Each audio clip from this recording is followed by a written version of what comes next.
너 그게 무슨 소리냐? 김장을 안 한다고? 네. 건강이 안 좋아서 올해부터는 그렇게 하려고요. 병원에서도 무리하지 말라고 했어요. 그런다고 김장을 안 해?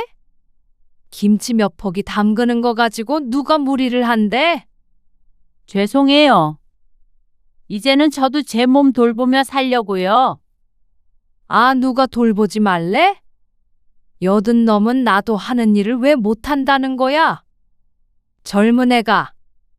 계속 살도 빠지고 이러다가 또 건강 악화되면 그때 가서 후회하고 싶지 않아요. 신정에도 안 갈 거고요. 구정에도 이제 안 가요. 뭐야? 대신 지혜 아빠는 갈 테니까 너무 서운해하지 마세요. 오늘 이야기 속 주인공은 53세 김인선 씨입니다. 그리고 그녀의 시집 식구들에 관한 이야기이죠. 물론 거기에는 김 씨의 남편도 포함이 될 수밖에 없었습니다. 시집살이는 남편이 시키는 것이라는 말이 있듯이 말이죠. 김 씨는 언제쯤 시집 행사에서 벗어날까 한탄만 하며 살아왔습니다. 하지만 암에 걸리고 낫기도 해보니까, 죽을 고비를 넘겼다고 생각하니까 그동안 전전긍긍하며 살아온 세월이 부질없이 느껴졌습니다. 무엇 때문에 그토록 눈치를 보며 서러운 세월을 보냈을까? 큰 고비를 넘긴 며느리도 못 부려먹어 안달인 시집 식구들의 민낯을 보니 정신이 깨는 기분이었습니다. 행복하게만 살아도 부족한 인생이었습니다. 시어머니라고 한들 김 씨의 인생을 괴롭게 만들 수 없었습니다. 김 씨 스스로가 마음 먹는다면 말이죠. 그 마음을 먹는 데까지 오래도 걸렸습니다. 죽음에 맞닿은 이후에야 그런 용기가 생겼습니다. 더 이상 무서울 것이 없었습니다. 그리고 평생 제대로 된 내 편이 되어주지 못했던 남편마저 등질 각오를 하니 김 씨를 막을 수 있는 사람은 없었죠. 그래서 암에 걸린 며느리에게 그래도 김장하러 오라는 시집 식구들은 김 씨의 인생에서 지워버릴 작정이었습니다. 김 씨는 결혼한 직후 자신의 운명을 예감했습니다. 혹독한 시집살이가 될 것 같았습니다. 신혼 첫 해부터 시어머니의 기대는 명확했습니다. 제사는 며느리가 준비하는 것이고 명절 음식은 며느리의 손에서 나오는 것이며 시댁 어른들의 생신상은 며느리가 차리는 것이었습니다. 시어머니는 그것이 당연한 도리라고 생각했습니다. 김 씨가 하필이면 유일한 며느리인 것이 불행이었죠. 너는 이제 김 씨가 아니라 강 씨라고 생각하고 살아야 하는 거야. 지금 생각해보면 황당했던 시어머니의 말이 왜 그토록 무서웠는지 김 씨는 정말 강 씨로 뼈를 묻어야 하는 건가 싶어서 겁을 먹었었죠. 그래서 김 씨는 바보처럼 고개를 끄덕였습니다. 남편은 장남이었습니다. 그렇기에 모두들 김 씨가 책임에 따르는 것을 당연시했습니다. 당신은 왜 밥 안 먹어?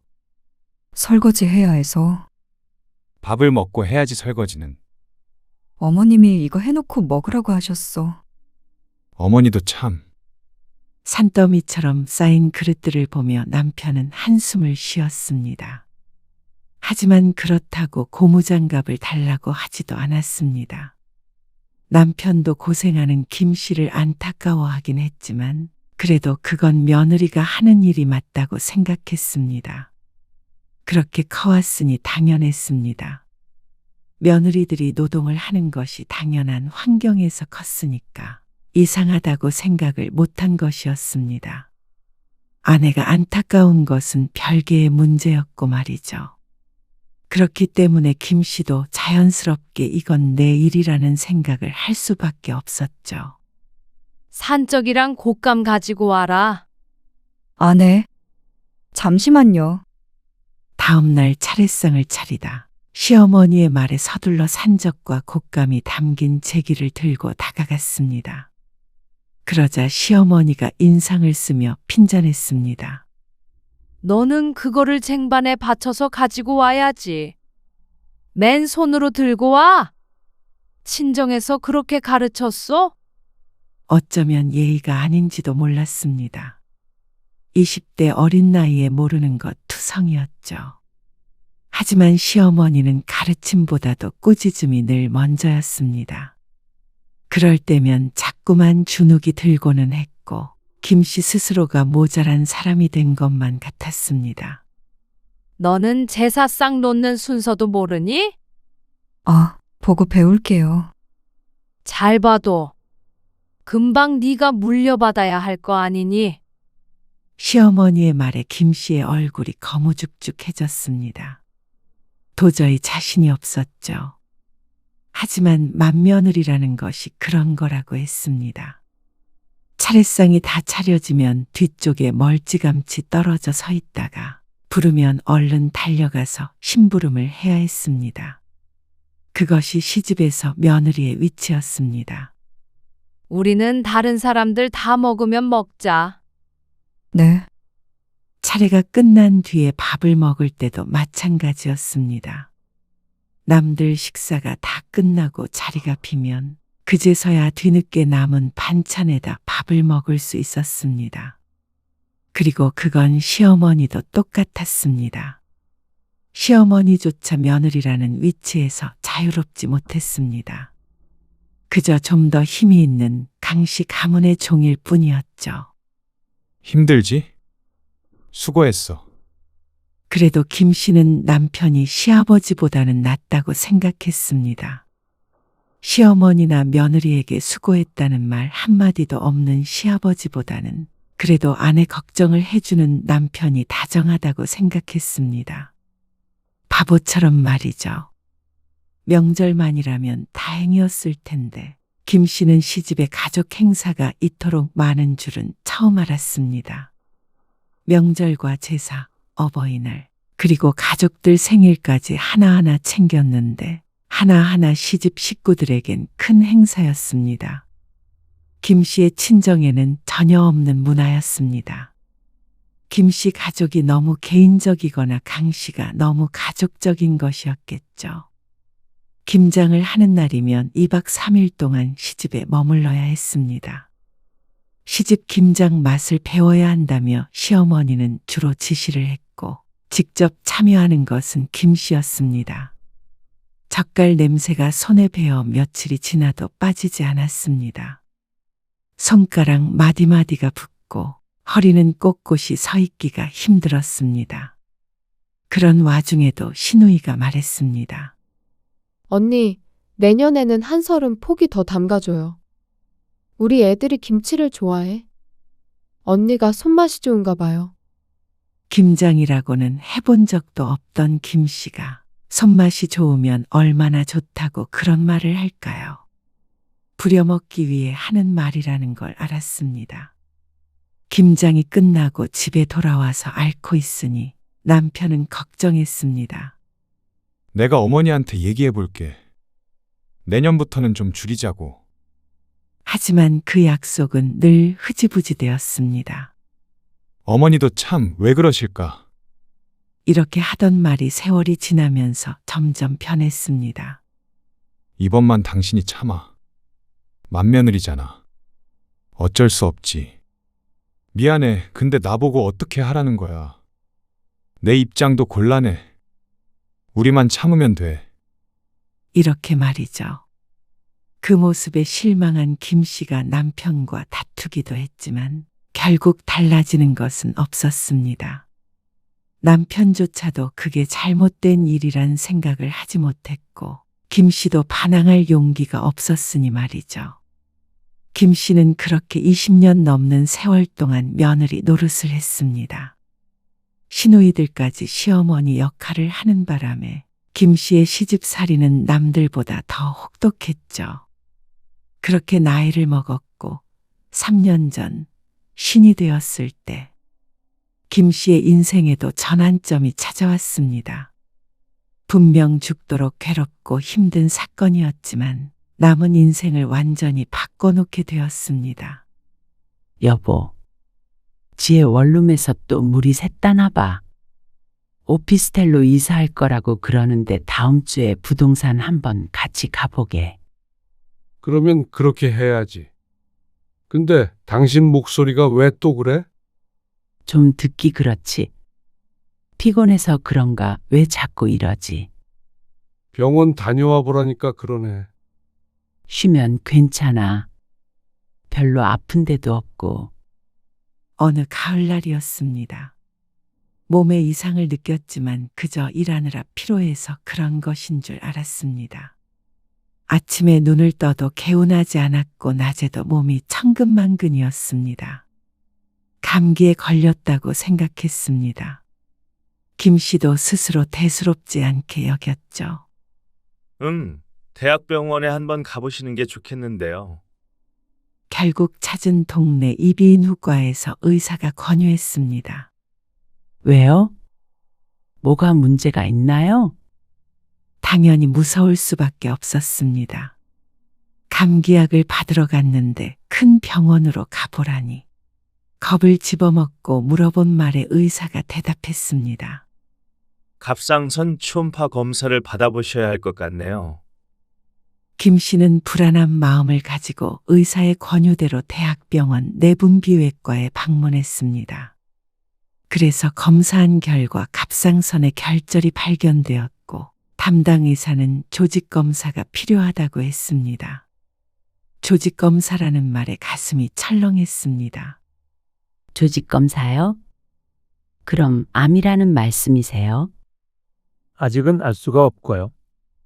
결절해서 세포를 조금 채취해서 암인지 아닌지 확인하는 검사입니다. 암일 수도 있다는 말씀이시죠?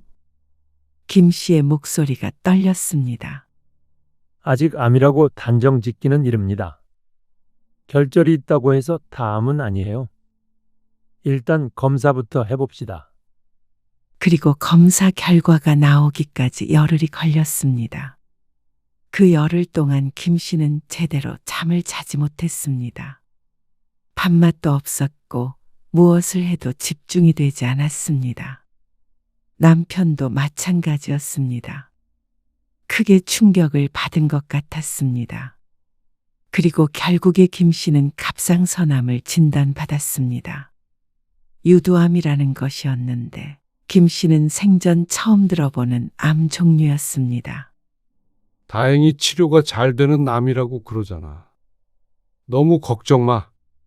남편의 말대로 다행히 갑상선암 중에서는 예후가 좋은 편이라고 했습니다. 진행 수술도 느리고 말이죠.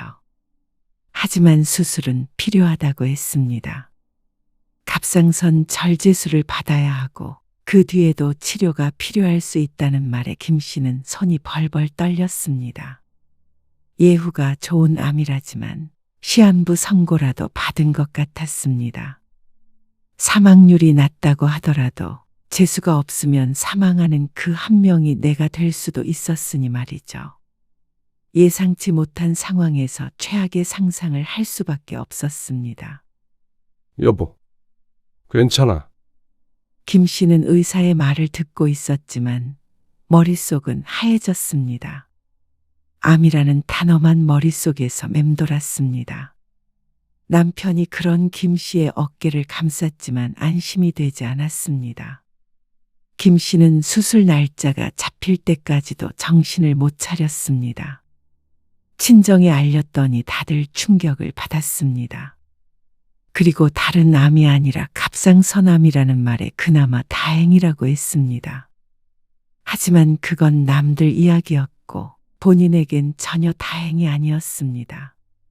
누구든 그랬을 것입니다. 갑상선 암이든 무슨 암이든 다행이라고 스스로 생각하는 사람이 있을까요?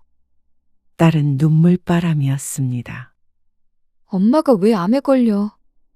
그러게 말이야. 이게 다 할머니랑 고모들 때문이야. 지혜야. 내 말이 맞잖아. 엄마가 할머니 아니면 스트레스 받을 일이 뭐 있어. 암은 전부 스트레스 때문이래잖아. 옆에 앉아있던 남편조차도 딸의 말에 별다른 반박을 하지 못했습니다. 영없는 소리가 아닌 건 아는 모양이었죠. 그리고 수술 날짜가 정해졌을 때 카카오톡 단체 채팅방에 신우이의 글이 올라왔습니다. 우리 김장 언제쯤 할 거야? 배추 사야 하잖아. 막내 신우이도 동조했습니다. 다음 달에 해야지. 이번에 좀 더 많이 해. 김씨 부부와 두 신우이 부부가 들어와 있는 채팅방이었습니다. 김씨도 김씨 남편도 대답이 없자 신우이가 재촉했습니다. 오빠, 언니, 김장 언제 하냐니까. 엄마가 물어보래. 남편이 휴대폰을 내려다보며 한숨을 쉬는 걸 보고 김씨는 울컥했습니다. 왜 못 간다는 말을 못하는지. 다음 달이면 수술 전이든 후든 그때쯤이었습니다. 당연히 김장이든 뭐든 갈 수가 없었죠. 김씨가 휴대폰을 열어 답장을 보냈습니다. 저 암이래요. 그래서 다음 달 수술 받게 돼서 김장은 참석 못해요. 그랬더니 다들 잠시 대답이 없었습니다. 암이요? 그리고 막내 신우이가 되물었습니다. 놀란 듯 했습니다. 남편 쪽도 김씨의 친정 쪽도 암에 걸린 사람이 없으니 놀랄만도 했습니다. 네, 갑상선암이에요. 그러자 다들 걱정하는 메시지들을 보냈습니다. 어쩌다 암에 걸렸냐, 몸은 괜찮냐, 수술은 언제냐, 심각한 건 아니냐. 상식적인 반응들이었습니다. 그래도 식구는 식구라고 걱정해주는 말에 마음이 뭉클했습니다. 일일이 답장을 하고 있는데 그때 막내 신우이가 보낸 메시지에 김씨는 두 눈을 의심했습니다. 그럼 우리 김장은 어떻게 하지? 좀 미뤄야 하나. 수술 후에 김장하기는 좀 힘든 거 아니야? 차라리 그 전에 해버려야 되지 않을까? 엄마랑 내가 통화해 볼게. 김씨는 그 메시지를 여러 번 읽었습니다. 가족이 암 진단을 받았다는데 김장 걱정이 먼저라니. 수술 전에 해야 할지 후에 해야 할지 고민하는 걸 보면 기어이 김씨를 김장하는데 참석시킬 생각인 듯 했습니다. 걱정이 된다는 말은 덤일 뿐 진짜 용건은 자기들 입에 들어간 김치였습니다. 그것만이 중요해 보였습니다. 김씨는 씁쓸한 미소를 지었습니다. 정말 내 가족처럼 걱정해 주길 바란 것은 아니었으나 이런 반응이 돌아올 거라고는 생각하지 못했습니다. 그러면 그렇지. 시어머니나 시누이도 김씨의 딸이 하는 소리를 들었으면 했습니다. 물론 그럴 일은 없겠지만 말이죠. 다음 달 수술은 잘 됐습니다. 시어머니와 시누이들은 이번 사흘째 되던 날 병문안 왔습니다. 고생했네. 그래도 이제 수술 끝났으니까 다행이다. 시어머니가 침대 옆에 앉으며 말했습니다. 언니, 생각보다 안색이 좋네요. 갑상선암 수술이 다른 암보다는 덜 힘들긴 한가 봐요. 시누이가 가벼운 어조로 말했습니다. 김 씨는 그 말에 대꾸하지 않았습니다. 멀쩡해 보이는 것과 실제로 멀쩡한 것은 다른 문제였습니다. 시어머니가 과일 바구니를 침대 옆 탁자에 올려놓으며 말했습니다. 병원에서 푹 쉬어라. 김장은 우리끼리 어떻게든 할 테니까. 네, 어머니. 감사합니다. 올케 없이 제대로 될까 모르겠네. 그렇다고 김장을 한없이 미룰 수도 없고. 시누이가 한숨을 쉬며 말하자 김 씨는 그냥 고개를 숙였습니다. 꼭 김 씨가 할 일을 어쩔 수 없이 자신들이 해주는 것처럼 생색을 냈습니다. 거기에다가 대고 감사하다고 해야 하는 자신의 처지가 어쩐지 처량하게 느껴졌습니다. 아니, 병실에 앉아있는 스스로가 처량했죠. 그럼에도 불구하고 남편은 옆에서 꺼다 놓은 보릿자루처럼 앉아 있었습니다. 김 씨는 시집 식구들 얼굴을 보고 싶지 않았습니다. 안 그래도 수술 후에 지치고 힘든 상황인데 말이죠. 저칼슘 무슨 증상이라는데 손발이 저리고 입 주위도 부었습니다. 이런 상태로 김장인이 뭐나 하는 소리는 별로 듣고 싶지 않았습니다. 하지만 시어머니와 시누이들은 앉아서 한참을 떠들다 갔습니다. 김장 배추가 요새 얼마다, 고춧가루는 비싸다 싸다 하면서 말이죠. 그리고 김장에 참석을 못하니까 돈을 더 걷어야 한다는 말까지 하는 걸 듣고는 상종하기조차 싫어졌습니다. 어머니, 애엄마 수술한 지 얼마 안 됐어요. 김장은 제가 갈게요. 네가 와봤자 뭘 한다고 그래? 그래도요. 배고프지 않으세요? 남편은 나름대로 김 씨의 눈치를 보고 시어머니를 밖으로 데려가려고 했지만 애둘러 말하는 뜻을 헤아리지 못하고 시어머니는 시누이들과 계속 대화를 나눴습니다.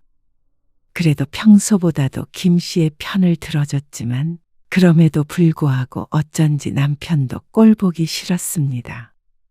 시집 식구들을 멀쩡할 때 보는 것과 아플 때 보는 것은 참 달랐습니다. 김 씨는 시어머니가 돌아간 뒤로도 멍하니 있었습니다. 가슴이 답답했습니다.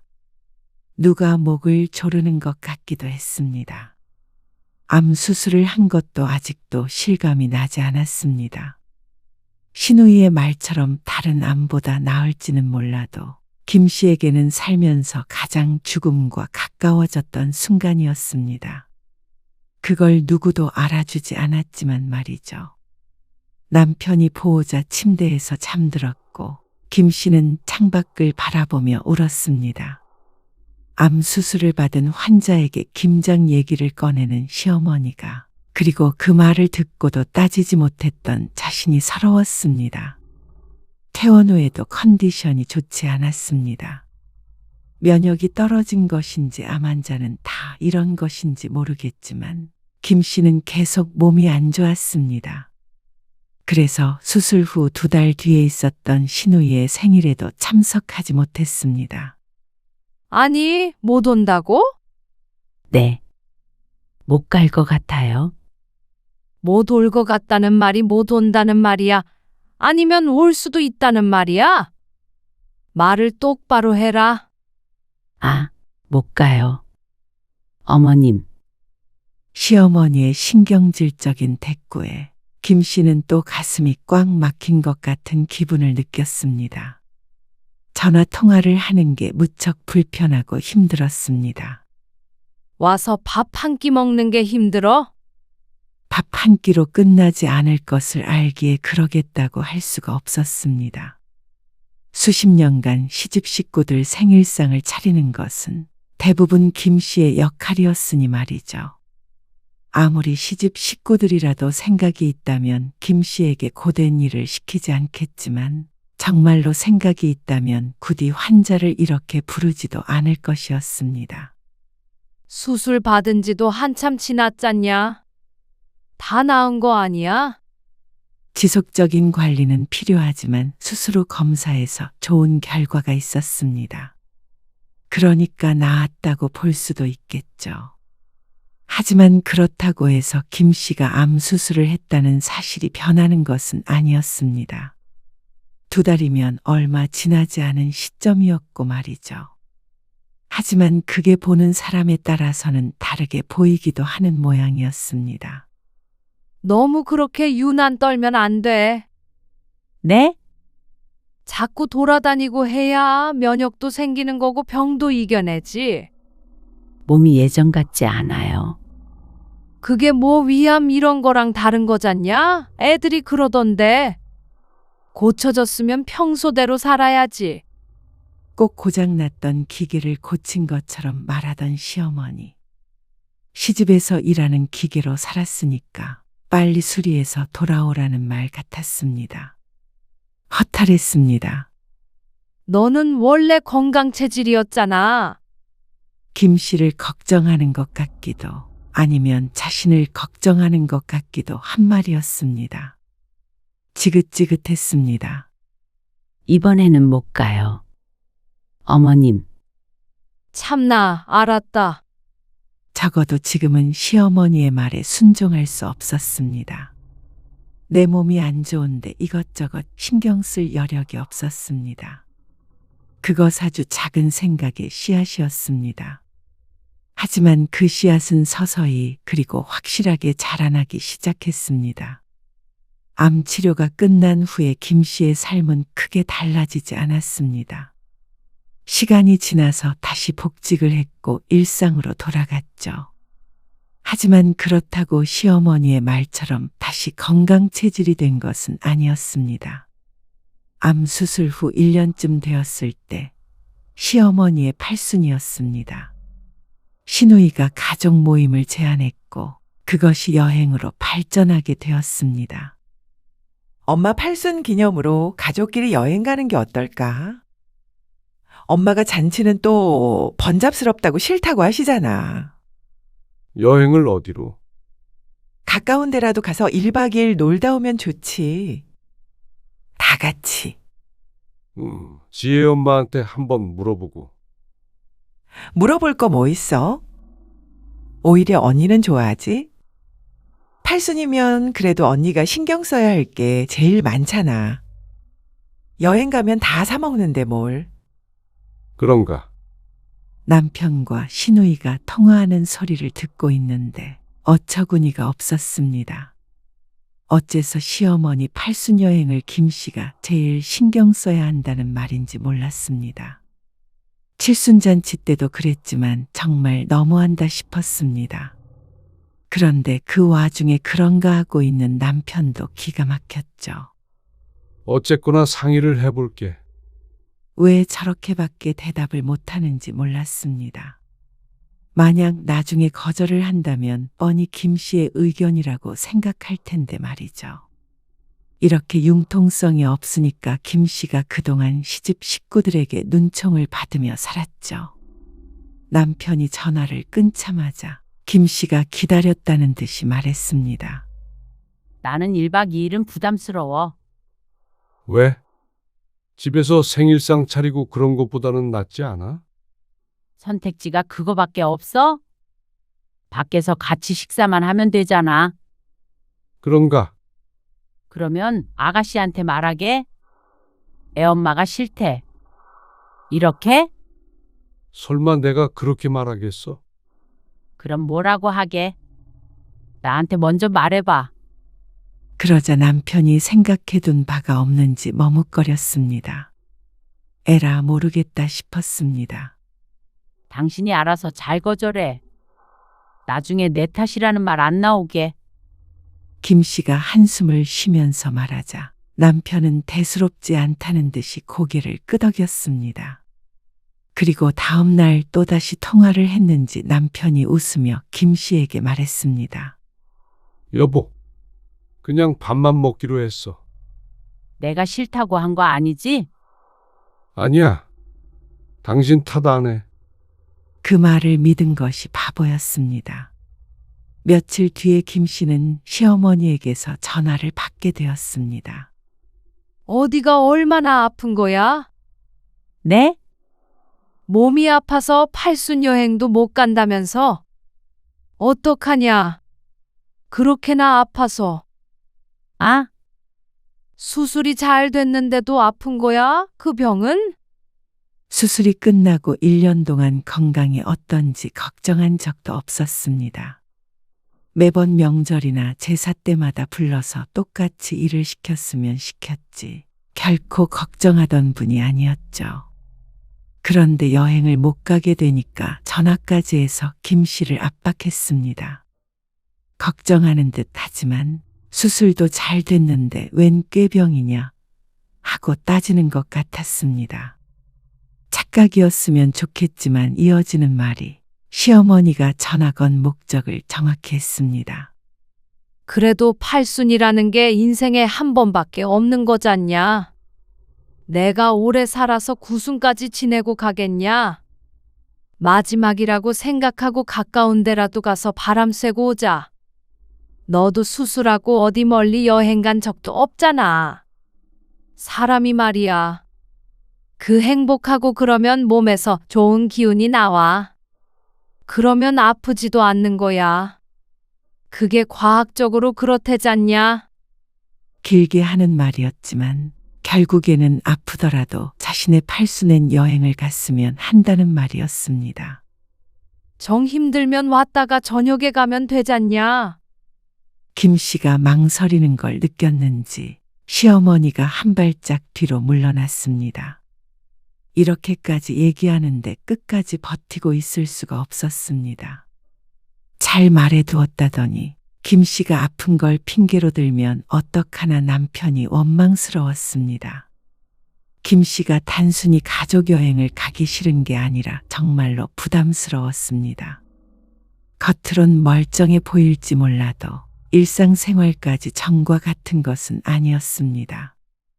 호르몬제를 복용하는데 그 때문인지 아니면 그냥 심리적인 것인지는 몰라도 자주 피로하고 잠을 제대로 자지 못했습니다. 그래서 예민해지기도 했죠. 남편은 같이 사니까 그런 모습들을 잘 알고 조심하지만 시어머니나 시누이들까지 그럴 리는 없었습니다. 배려받을 거라고 기대하고 가면 안 된다는 걸 잘 알고 있었습니다. 시집 식구들을 만날 때마다 인사처럼 하는 말이 멀쩡해 보이네, 다 나았네 하는 말들이었습니다. 그 말을 해야 김 씨를 부려먹는 것에 대한 죄책감이 덜어지기라도 한다는 듯이 말이죠. 결국 김 씨는 시집 가족 여행에 참석하게 되었습니다. 몸 너무 안 좋으면 저녁에 돌아오자. 그래도 김 씨가 암에 걸린 이후로는 전보다 김 씨를 걱정하는 모습을 보였습니다. 당연히 며느리 노릇을 해야 한다고 말했던 지난 날보다는 나아졌지만 그런다고 해서 김 씨를 며느리의 의무에서 자유롭게 해주지는 못했습니다. 그냥 말로만 걱정을 해줄 뿐이었죠. 아이고, 이거 양념 어떻게 하냐? 요리는 새언니가 잘하지. 하필이면 호텔을 잡은 여행이 아니라 펜션이었습니다. 밖에서 사 먹자는 김 씨의 의견은 받아들여지지 않았고 시어머니가 원하는 대로 펜션에서 요리를 해먹는다고 했습니다. 기가 막힌 노릇이었죠. 당연히 언제나처럼 김 씨가 주도해서 음식을 하길 바라는 식구들을 보면서 가슴이 뜨거워지는 기분이었습니다. 울컥 목구멍으로 뜨거운 기운이 올라왔습니다. 남편은 그런 김 씨의 눈치를 보았죠. 네가 좀 해봐. 어머, 새언니 편드네. 몸이 안 좋으니까 그렇지. 무슨 자꾸 몸이 안 좋대. 내가 어디서 들었는데 갑상선 암은 암도 아니라더라. 김 씨는 헛웃음이 나왔습니다. 그거 그냥 낫는 거래. 암 중에서 제일 별거 아니라던데? 어떻게 1년 동안 아파? 수술한 지가 언젠데? 그래. 자꾸 아프다 하면은 진짜 아파지는 거야. 저기 누구야? 작은 집에 그 왜? 아무튼 우리 친척도 대장암 걸렸는데 지금 멀쩡해. 암 안 걸렸던 사람보다 더 건강해. 엉뚱한 비교를 하면서 김 씨를 나무라는 시집 식구들을 허탈하게 바라보았습니다. 말을 더 보태봤자 셋이서 달려들 것이 뻔했습니다. 김 씨는 분위기를 봐서 남편에게 조용히 말했습니다. 이만 집에 가자. 남편은 술을 한 잔 마셨지만 운전은 김 씨가 하면 그만이었습니다. 그런데 남편은 식구들 눈치를 보면서 뭉개고 앉아 있었죠. 가려는 거 아니지? 속이 부글부글 끓었지만 애써 눌렀습니다. 시어머니 팔순 여행을 온 것인데 팔순인 시어머니에게 차마 대들지 못했습니다. 대들어 본 적도 없었지만 김 씨는 그 순간 무슨 말이든 할 수 있을 것 같았습니다. 팔순만 아니었다면 말이죠. 그리고 다음 날 김 씨는 열이 나서 병원에서 수액을 맞았습니다. 정말 건강에 적신호가 온 것인지 아니면 하도 열불나는 일이 많아서 그런 건지는 몰라도 이번 여행 때문인 것만은 분명했습니다. 그런 김 씨에게 몸은 괜찮냐고 전화해서 물어보는 사람은 한 명도 없었죠. 그리고 김 씨는 남편과 또다시 다투게 되었습니다. 일방적으로 김 씨가 화를 내긴 했지만 남편도 억울한 것 같았습니다. 다른 날도 아니고 팔순인데 어머니 비위는 맞춰드려야 하잖아. 어쩔 수 없었어. 어쩔 수 없었다는 말로 모든 것이 용서되지 않았습니다. 남편이 제일 미웠습니다. 그리고 시간이 지날수록 시집 식구들은 김 씨의 건강에 대해 더욱 조심성을 잃어갔습니다. 당연히 점점 더 건강해지겠거니 생각하는 것 같았습니다. 전처럼 한 달에 한 번꼴로 행사를 했고 유일한 며느리인 김 씨를 찾았습니다. 그러다 보니 김 씨도 서서히 깨달은 바가 있었습니다. 내 몸은 내가 챙기자. 남편조차도 챙겨줄 수 없었습니다. 몸이 안 좋아서 이번 명절에는 좀 쉴게요. 뭐? 너는 정말 그 아프다는 소리 좀 안 하면 안 되냐? 김 씨는 전에는 하지 않았던 짓을 하기 시작했습니다. 시집에서 부른다고 무조건 갔던 지난날이 후회됐습니다. 그런다고 알아주는 사람이 없었고 김 씨의 몸만 축날 뿐이었습니다. 며느리인 네가 안 오면 명절을 어떻게 지내냐? 죄송해요. 아니 죄송하다면 다야? 왜 자꾸 몸이 아프대? 뭔 일만 있으면 귀신같이 몸이 알아채냐? 지난 제사에는 갔는데 꼭 매번 김 씨가 행사에 빠지는 것처럼 말했습니다. 하지만 말이라는 것은 더 이상 김 씨를 아프게 하지 못했습니다. 실제로 내 몸을 찌를 수도 없었고 공중으로 흩어지게 두면 되었습니다. 내 한 몸 건사하기 힘드니 그런 것들이 다 무슨 소용인가 생각이 되었습니다. 그리고 그런 김 씨를 시어머니는 무척 못마땅해 했습니다. 엄마, 왜 이렇게 살이 빠졌어? 살 빠진 것 같아? 조금 빠지긴 했어. 회사 일도 그렇고 건강도 그렇고 또 시집 일도 그렇고 신경 쓰는 일들이 많다 보니까 자꾸 체중이 줄었습니다. 혹시나 암이 재발했나 싶어서 검사해 보았지만 그건 아니었습니다. 그래도 걱정이 될 수밖에 없었죠. 건강 잘 챙겨, 진짜로. 딸의 표정을 보니 가슴이 아팠습니다. 혹시나 정말로 치료하지 못하는 암에 걸렸었다면 어땠을까 상상하니까 상상일 뿐인데도 무서웠습니다. 그래서 다가오는 김장철의 시누이들의 카톡을 받고 최후의 결심을 하게 되었습니다. 올해 김장은 몇 폭이나 할 거예요? 100포기는 넘게 해야지.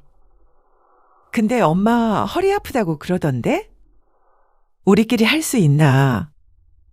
옳게 있잖아. 아니면 이번엔 절임 배추로 하던가. 엄마가 싫어하긴 해도 이제 시대가 달라졌으니까. 웃기는 얘기들이 오갔습니다. 시대가 달라졌다는 사람이 할 소리가 아니었습니다. 같이 하는 것처럼 말하지만 사실상 시누이들은 김장에 별 도움이 안 되었습니다.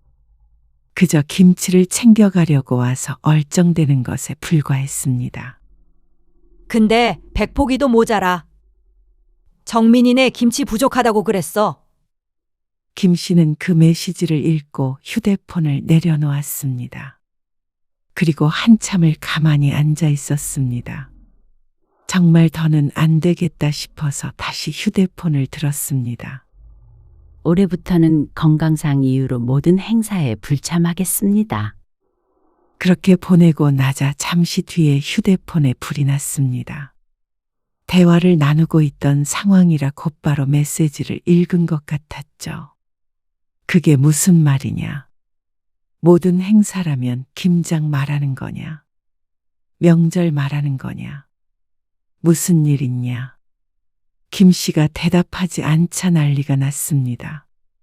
그러고 나서 조금 뒤에 전화가 걸려왔습니다. 그런데 시어머니였습니다. 너 그게 무슨 소리냐?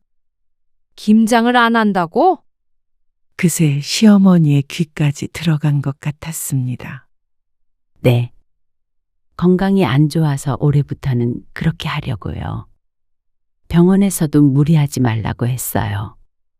그런다고 김장을 안 해? 김치 몇 포기 담그는 거 가지고 누가 무리를 한대? 죄송해요. 이제는 저도 제 몸 돌보며 살려고요. 아, 누가 돌보지 말래? 80 넘은 나도 하는 일을 왜 못한다는 거야? 젊은 애가. 계속 살도 빠지고 이러다가 또 건강 악화되면 그때 가서 후회하고 싶지 않아요. 신정에도 안 갈 거고요. 구정에도 이제 안 가요. 뭐야? 모든 시집 행사에 불참하겠다는 말이 충격적인 모양이었습니다. 시어머니의 목소리엔 당황과 분노가 뒤섞여 있었습니다. 대신 지혜 아빠는 갈 테니까 너무 서운해하지 마세요. 안 서운하게 생겼어. 며느리가 연을 끊겠다는데. 전화 드릴게요. 연을 끊을 정도의 생각은 하지 않았습니다. 다만 더는 며느리라는 이름으로 다른 사람에게 부려지고 싶지 않았습니다. 며느리 노릇이 내 건강과 맞바꿀 만큼 가치 있고 숭고한 일이라고 생각하지 않았습니다. 김 씨는 다시 한번 시어머니에게 사과하고 전화를 끊었습니다. 그러자 시누이들에게서도 전화가 왔죠. 하지만 받지 않았습니다. 그리고 남편이 우려하며 말했습니다. 너무 극단적인 거 아니야? 다신 안 보고 살게. 건강 회복될 때까지는 그럴 생각이야. 김 씨의 말에 남편이 한숨을 쉬었습니다. 한두 시간 정도 도와주고 일어나도 되는 거잖아. 성의만 보이고. 그게 될 거라고 생각해? 그게 가능했다면 지금에 이르지도 않았을 것이었습니다. 남편이 문제였습니다. 당신은 내 편이야? 아니면 어머님 편이야? 김 씨의 물음에 남편이 움찔했습니다. 당연히 당신 편이지. 근데는 무슨 근데야? 내가 계속 몸 안 좋다고 했잖아. 내가 정말 몸져 누워봐야 후회할래? 그러자 남편은 더 이상 말이 없었죠. 당신이 가서 도와드려? 특별히 기술이 필요한 게 아니니까. 그 후 잠잠했습니다. 더 이상 전화도 오지 않았습니다. 그러던 어느 날이었습니다. 퇴근해서 집에 와 보니까 현관문 앞에 웬 택배 상자들이 산처럼 쌓여 있었습니다. 이게 뭐야? 배추? 황당했습니다. 문을 열고 안으로 들어가는 것도 힘들어 보였습니다. 잘못 샀나 싶어서 송장을 확인해 보니 김 씨에게 온 것이 맞았습니다. 그리고 본인은 사람엔 시누이의 이름이 찍혀 있었죠. 어처구니가 없었습니다. 그런데 김 씨의 기분은 그렇다 치고 통행에 방해가 될 것 같아서 몇 박스는 안으로 옮겨야 했습니다. 남편도 당황한 것 같았습니다. 여보, 이것들 다 뭐야? 당신 누나가 보낸 거잖아. 뭐? 이걸 왜 여기로 보내? 나보고 김장하라는 거겠지? 그리고 그때 전화벨이 울렸습니다. 신우이였습니다. 옳게. 택배 받았지? 네. 받았어요. 내일 엄마랑 같이 갈게. 김장하러. 살다 이런 아나무이는 처음 보았습니다. 막내 시누이 뜻만은 아닐 것이었습니다. 시어머니의 지시일 가능성도 높았습니다. 아무리 김장에 참석하지 않는다는 며느리가 괘씸해도 그렇지 어떻게 이런 생각을 할 수 있는지 박수라도 쳐주고 싶은 마음이었습니다. 제가 힘이 없어서 이것들 전부 1층에 내놓지는 못하겠는데 복도에 둘 테니까 도로 가져가세요. 아니면 반송하던지 할게요. 김 씨의 말에 시누이가 펄쩍 뛰었습니다. 아니, 진짜로 김장 안 할 거야? 도대체 올케는 뭐 하는 사람이야? 우리 집 며느리 맞아?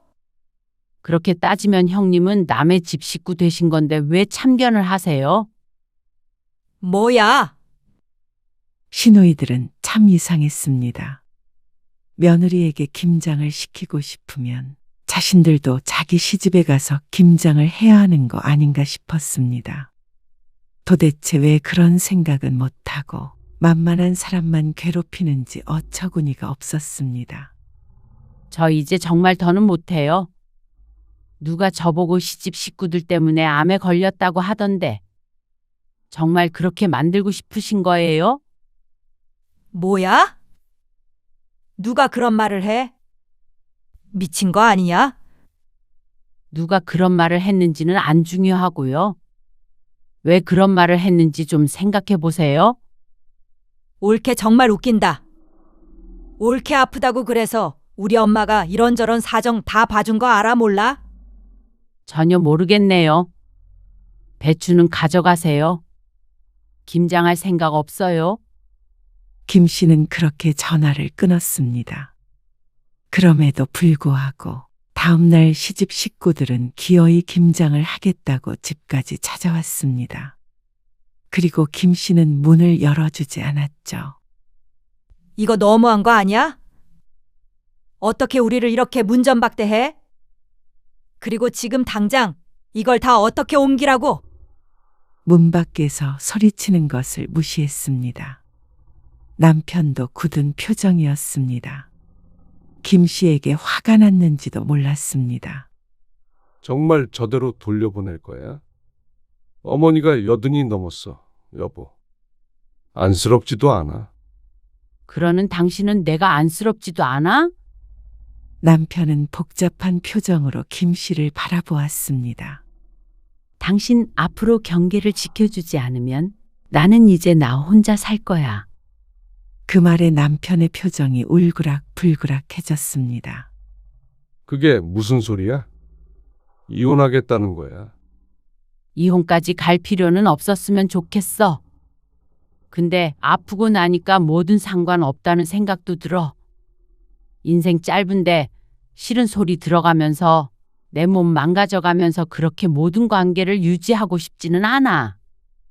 여보, 당신도 어머님이나 누나 동생 말이 맞는 것 같으면 그 식구들이랑 살아. 내가 보내줄게.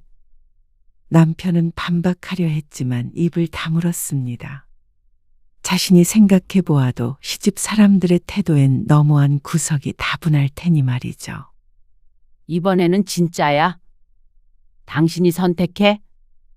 김 씨의 질문에 남편은 한참 침묵했습니다. 그리고 천천히 입을 열었습니다. 알았어. 당신 말대로 하자.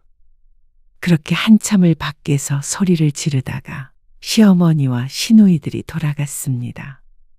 배추는 나중에 가져가려는지 건들지 않았죠. 그리고 주말에 택배 상자들은 전부 치워졌습니다. 메시지도 한가득 와 있었습니다. 거의 김 씨를 저주하는 내용의 메시지들이었습니다. 그 중에는 시어머니가 김 씨에게 단단히 실망했다는 내용도 있었죠. 남편이 직접 시어머니에게 전화를 걸었습니다. 어머니, 이제 지혜 엄마는 부르지 마세요. 무슨 일이 있든 저만 갈게요. 뭐? 네가 지금 무슨 소리 하는 거야? 그거 다 꾀병이야. 수술한 지가 언젠데 아직도 암 타령을 하고 있어. 누가 그 속을 모를 줄 알고. 어머니, 그만하세요. 병원에서도 무리하지 말라고 했어요. 정말로요. 아이고, 네가 여시한테 홀렸다. 여시한테. 여태 순한 척하면서 어떻게 살았다니. 어머니, 계속 그러시면 저도 안 가요. 뭐야? 너 말 다 했어? 자꾸 그렇게 화내고 그러시면 거리 두고 살 수밖에 없어요. 일단 김장하실 거면 제가 갈게요. 네가 뭘 와? 설에도 저만 가고요. 어쨌거나 이제는 며느리는 없는 셈 치세요. 다음에 갈 테니까 그때 얘기해요. 남편은 전화를 끊었고 김 씨는 남편을 바라보았습니다. 됐어. 남편의 말에 김 씨는 고개를 끄덕였습니다. 이런다고 지난 세월이 사라지는 것은 아니었지만 남편이 이렇게 분명히 선을 긋는 건 처음이었습니다. 미안해. 진작 이랬어야 했는데. 나 때문에 당신이 아프네. 남편이 김 씨의 손을 잡았습니다. 처음으로 남편이 내 편처럼 느껴지는 순간이었습니다. 그 후로 시집과의 관계는 사실상 단절되었습니다. 연락도 많이 왔는데 김 씨는 굳이 확인하지 않았습니다. 보나마나 좋은 소리가 아닐 게 뻔했으니 말이죠. 그리고 김 씨는 시집과 거리를 둔 후 조금씩 변하기 시작했습니다. 살도 2kg이나 쪘고 잠도 잘 잤습니다. 매번 시집에 갔다가 탈진하던 패턴이 사라지니 체력도 좋아진 것 같은 기분이 들었습니다. 착각일지 몰라도 심리라는 게 몸에 중요한 역할을 하는 것 같았습니다. 정기 검진에서도 좋은 말을 들었습니다. 그리고 김 씨는 자신을 위한 시간을 갖기 시작했습니다. 딸의 조언을 들어서 동네 요가원에 등록했습니다. 몸이 뻣뻣하고 나이가 있으니 남들과 같은 자세를 취할 수는 없었지만 확실히 혈액순환이 잘 되는 것 같은 느낌이었습니다. 몸을 천천히 움직이며 호흡에 집중하는 시간이 좋았습니다. 그동안 얼마나 몸을 혹사했는지 깨달았습니다. 직장은 그만두지 않았습니다. 충분히 관리하며 일할 수 있었습니다. 외부적으로 힘든 일만 없다면 말이죠. 그리고 남편이나 딸과 가까운 곳으로 여행도 다녔습니다. 남편과 진지하게 이혼도 고려했지만 그래도 남편이 노력을 많이 하고 있어서 더는 이혼 생각을 하지 않았습니다. 물론 또다시 같은 상황이 된다면 김 씨는 그때도 자신을 위한 선택을 할 듯 했습니다. 엄마, 요즘 얼굴 많이 좋아졌어. 그래? 그런 것 같아? 응. 생기가 있네. 김 씨는 진심으로 웃었습니다. 그래? 요즘 좀 살 것 같아? 암에 걸린 뒤로 새 삶을 부여받은 기분이었습니다. 그동안의 삶은 잊고 새로운 삶을 잘 살아야겠다는 생각도 들었습니다. 운이 좋아서 치료가 가능했으니 그것에 감사하며 나 자신을 소중하게 생각하며 살자는 다짐을 매일같이 했습니다. 당신은 어머님 댁에 다녀와. 당신 혼자 있을 만해? 내일 지혜 온대. 김 씨는 시집 행사가 있으면 남편만 보냈습니다. 남편도 안 간다는 거 억지로 보냈습니다. 나중에 자식과 갈라놨다는 원망을 듣기 싫었습니다. 김 씨도 때로는 남편과 떨어진 시간도 필요했고 말이죠. 남편이 나간 뒤 김 씨는 소파에 기대앉아 눈을 감았습니다. 아무것도 하지 않아도 되는 오후였습니다. 이렇게 편안한 하루가 있다는 사실에 감사했습니다. 건강하게 하루를 보낼 수 있다는 것이 축복이었죠. 죽을 고비를 넘기고 나서야 비로소 얻은 일상이었습니다.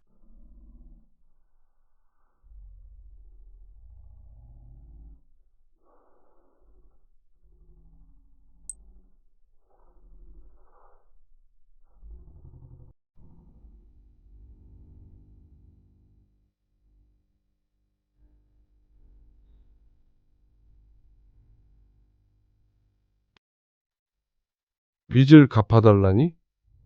완전히 갚아달라는 건 아니고 일단 급한 불을 꺼주자는 거지. 이자 갚기도 힘들다는데. 아니, 처남이 무슨 애야? 회사에 문제 있을 때마다 우리가 그 돈을 막아야 해. 알아서 해야지. 그 정도도 못 갚는데 어떻게 사업을 해? 그리고 얼만지는 몰라도 우리가 큰돈 나올 때가 있어. 당신 퇴직금을 좀 못 당겼으나? 아니면 주택담보대출이라도? 일만 잘 마무리되면 금방 갚을 수 있대. 가족끼리 도울 수 있는 건 도와야지. 대출은 절대 못 받아. 그러면 일단 매달 나가는 이자만이라도 좀 도와주자. 몇 달 안에 숨통 트인다고 하니까 그러면 내 월급으로 처남 빚 갚자는 말이야. 여보, 이제 알겠다. 당신은 그냥 장녀 노릇하고 살아. 내 아내. 얘나 엄마. 못할 것 같다. 그게 무슨 말이야? 당신은 당신 친정으로 돌아가라고. 오늘 이야기 속 주인공은 55세 조영진 씨입니다. 그리고 그의 아내와 처가 식구들에 관한 이야기이죠. 조 씨는 아내의 다정함과 부모를 생각하는 효심을 보고 결혼을 해야겠다 결심했습니다.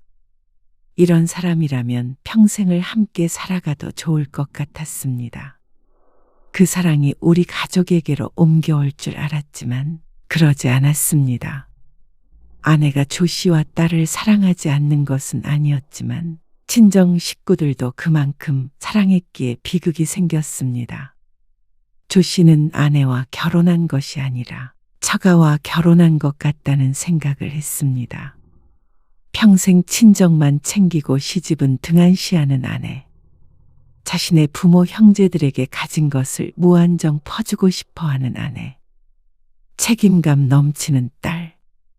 조 씨는 내 아내가 아닌 남의 집 장녀와 살고 있는 기분이었습니다. 마음만 그런 것이라면 모르겠지만 그로 인해서 조 씨의 가정에도 문제가 생겼죠. 매달 용돈을 주는 것도 모자라서 처남의 빚까지 갚아달라는 아내였습니다. 나이가 들어도 도저히 달라지지 않았습니다. 조 씨의 부모님에게도 그 정도로 마음을 썼다면 조 씨도 그토록 서운하고 괴롭지도 않았을 것 같았습니다. 하지만 조 씨의 연로한 아버지는 요양원에 보내자면서 친정 부모는 부양하길 원하는 이기적인 여자와는 더 이상 삶을 함께 할 수 없을 것 같았습니다. 오랜 세월 가정을 유지하기 위해 최선을 다했습니다. 하지만 더 이상은 버틸 수가 없었습니다. 조 씨의 결정을 딸이 이해해 주길 바랄 뿐이었습니다. 조 씨는 20대 후반에 아내를 만나 결혼했습니다. 직장 다니면서 번 돈으로 동생의 학비를 마련했었다는 아내의 말에 조 씨는 깊게 감명을 받았던 것 같습니다.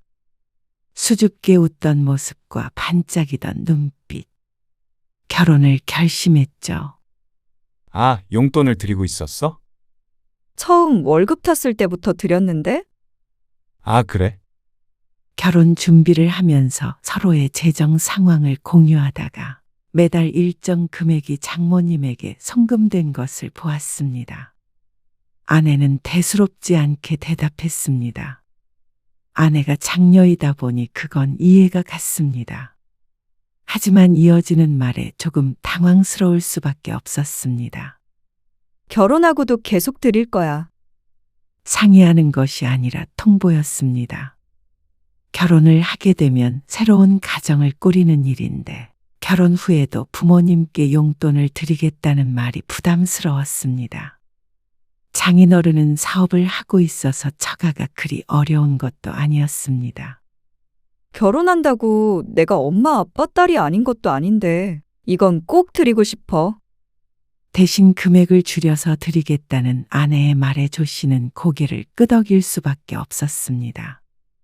그런데 그게 시작이었습니다. 조 씨는 부모님에게 따로 용돈을 드리지 않았습니다.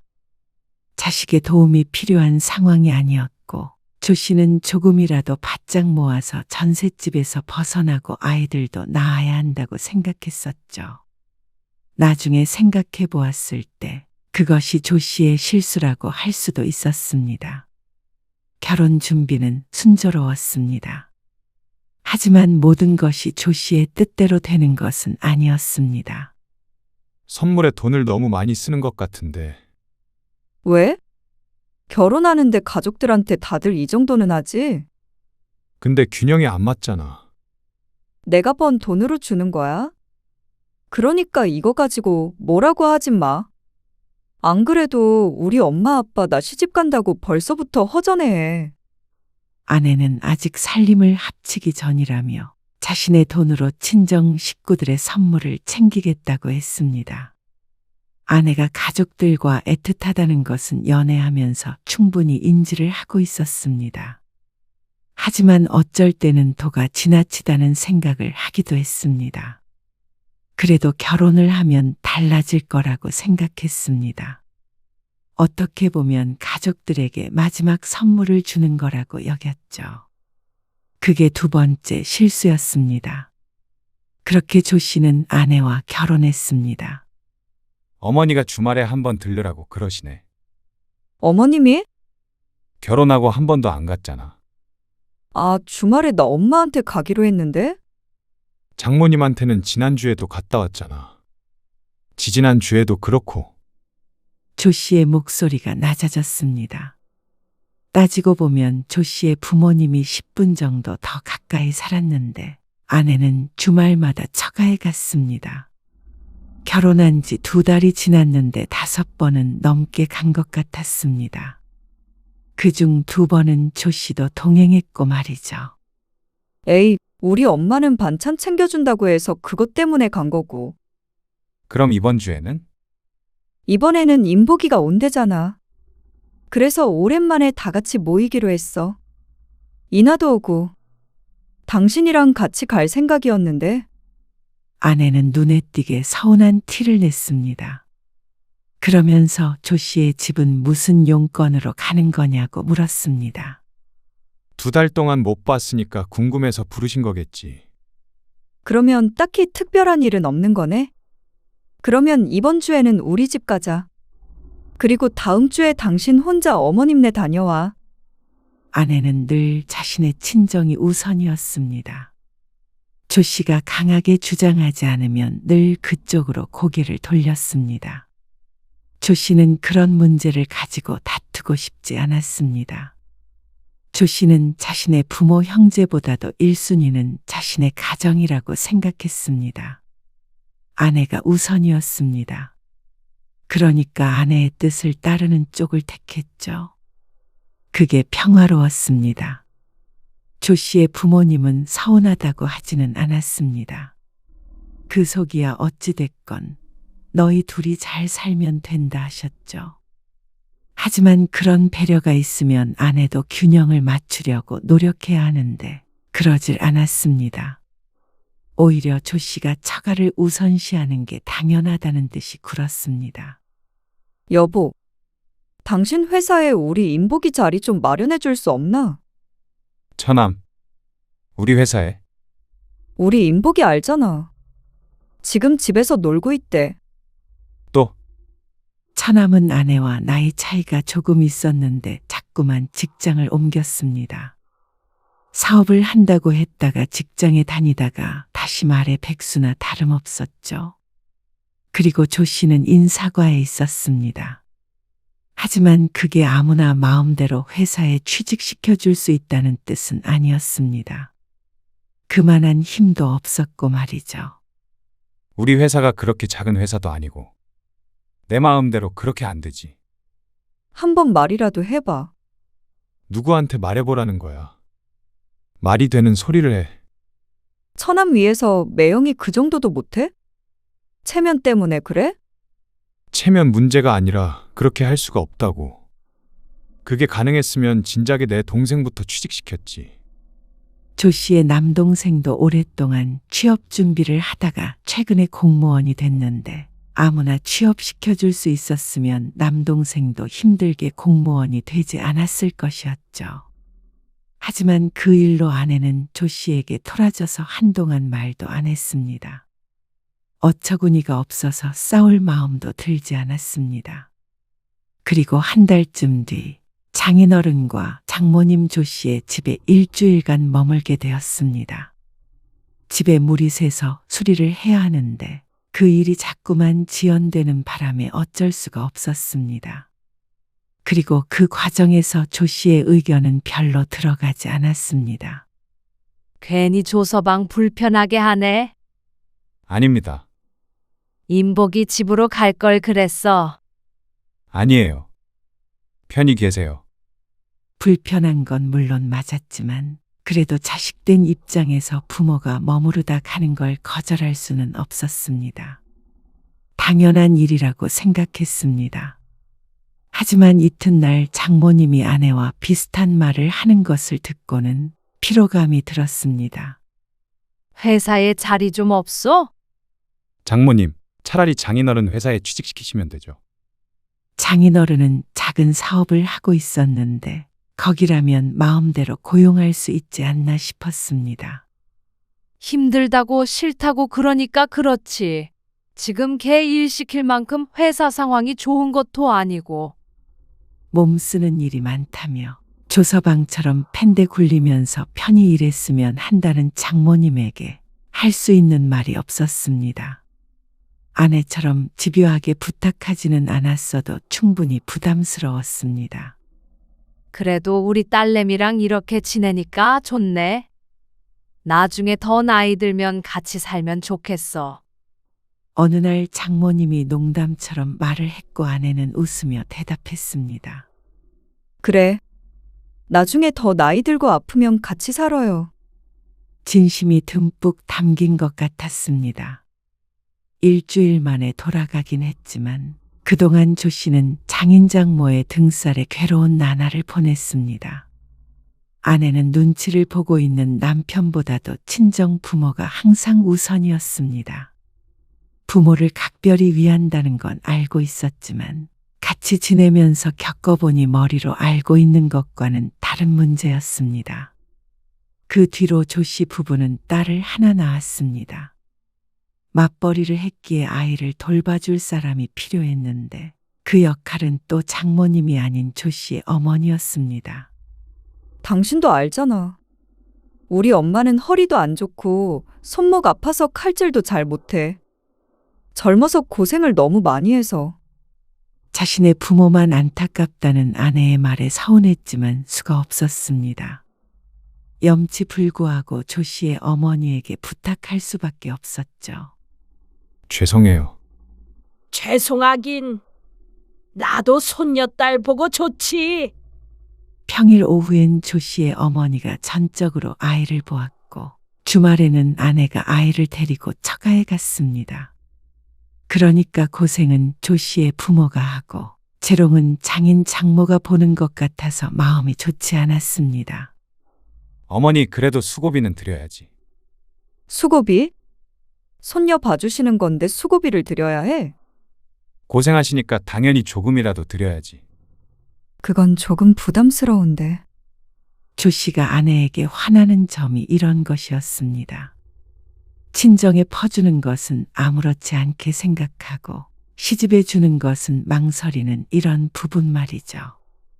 심성이 나쁜 것이 아니라 가족을 사랑해서 그런 거라고 생각하고 싶었지만 조 씨의 입장에서는 매 순간 섭섭할 수밖에 없었습니다. 당신은 계속 장모님 용돈 드리잖아. 아, 그거는 결혼하기 전부터 드린 거니까. 당신도 미리 알고 있었던 거고. 그냥 드리자는 것도 아니고 애 봐주시니까 드려야 한다는 거잖아. 다른 일 같았으면 조 씨도 좋은 게 좋은 거다 하고 넘어갔을 텐데 아내의 말도 안 되는 말을 받아들일 수가 없었습니다. 그게 싫으면 그냥 당신이나 내가 일 쉬고 애 보자. 그래, 알았어. 드리면 되잖아. 결국엔 처음으로 조 씨가 원하는 대로 했습니다. 그 뒤로는 어머니가 애를 봐주시는 동안에는 넉넉하게 용돈을 드렸습니다. 그거에 대해서 아내는 불만을 표시하지 않았습니다.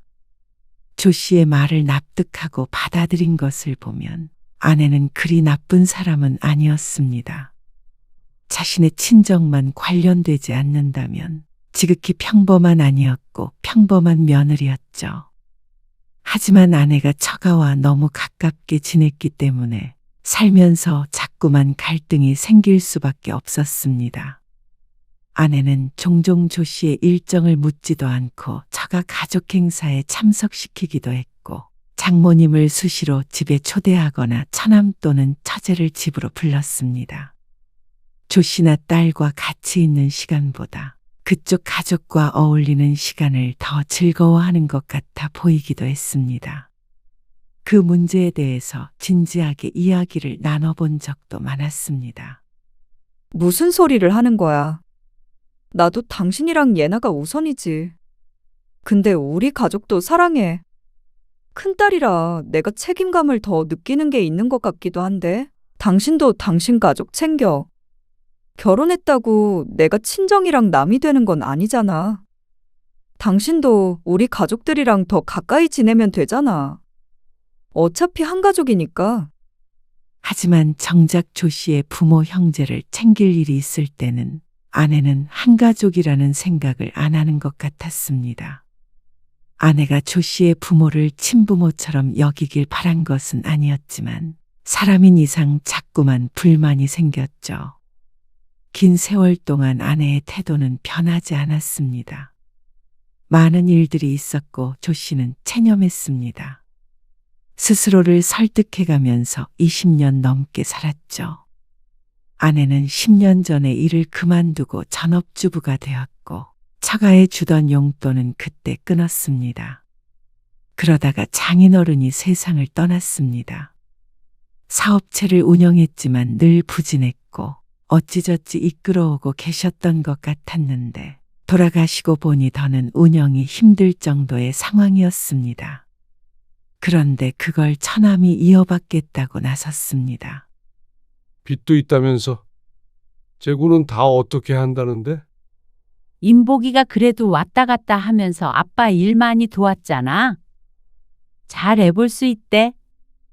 일단 급한 것부터 해결하면. 조 씨는 아내의 말에 걱정이 앞섰습니다. 처남은 40대 중반이 넘어갈 때까지 사실상 반백수처럼 살았습니다.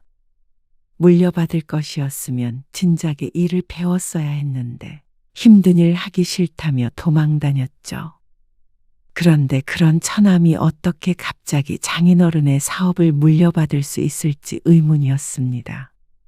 그리고 그 사업이라는 것도 당장 망해도 이상하지 않을 상황이었는데 말이죠. 조 씨의 우려처럼 처남은 잘 해내지 못했습니다. 장모님이 주택담보대출까지 받아가며 도왔지만 경기도 나빠지는 바람에 거래처가 줄고 매출이 떨어졌습니다. 늘어나는 건 수입이 아니라 빚뿐이었죠. 결국 한계에 부딪혔습니다. 그리고 적자를 메운 건 아내였습니다. 여보 미안한데 이번 달만 좀 도와주자. 애초에 큰 규모의 회사가 아니었습니다. 직원도 얼마 없었는데 그런데도 직원들 월급을 주고 나면 남는 게 하나도 없었습니다. 그러다 보니까 자꾸만 그쪽으로 돈이 샜습니다. 장모님도 도와주는 것 같았지만 조 씨의 아내가 더 큰 책임감을 느끼고 있는 것 같았습니다. 안 되면 얼른 정리하는 게 좋을 것 같아. 조 씨도 차마 처남을 외면할 수 없어서 몇 번 도왔는데 밑 빠진 독에 물 붓기 같았습니다. 이해하는데도 한계가 있었죠. 이렇게 하다가는 우리까지 힘들어지겠어. 아직 공부 중인 딸도 있었고 이제는 노후를 생각해야 할 나이였습니다. 그런데 아내는 뭐에 쓰인 사람 같았습니다. 미안해, 여보. 근데 고비만 넘기면 잘 해볼 수 있다잖아. 인복이 저렇게 무너지면 우리 엄마는 어떡해? 하나 있는 아들이잖아. 결국 인복이가 엄마 모시고 살게 될 텐데 살 길은 마련은 해줘야지. 아내의 말에 조 씨는 한숨을 쉬었습니다. 상황을 모르는 것은 아니었습니다. 하지만 조 씨도 답답한 심정이었습니다. 도와줄 사람이 조 씨 부부밖에 없다는 것도 부담스러웠죠. 처제는 또 아이 둘을 키우고 있었고 경제 사정이 그렇게 좋은 것 같지 않았습니다. 처가 식구 모두가 조 씨 부부만을 바라보는 것 같아서 숨이 막힐 때가 종종 있었습니다. 결과적으로는 그러다가 거래처를 잘 만나 위기를 모면했습니다. 조 씨가 빌려줬던 돈의 일부는 돌려받았고 나머지 일부는 기약이 없었습니다. 상황이 조금 나아졌다고 모든 돈을 달라고 할 정도로 조 씨는 매정하지 못했습니다. 차라리 그 돈을 가지고 앞으로 손을 벌리지 않는 것이 처남이 조 씨를 도와주는 거라고 생각했죠. 이것으로 이제 처가 문제는 전부 해결이 됐다고 생각했습니다. 조 씨는 그래도 가족으로서 많이 노력했다고 생각했죠.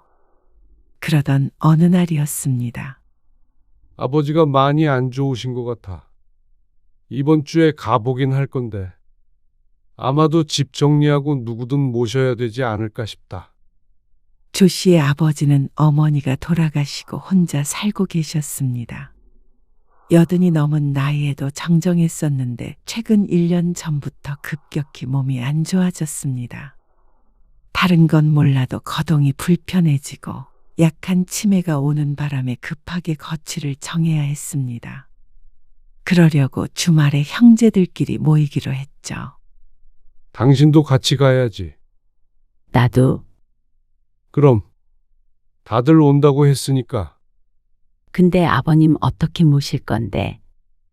우선은 누군가가 모시고 살아야겠지.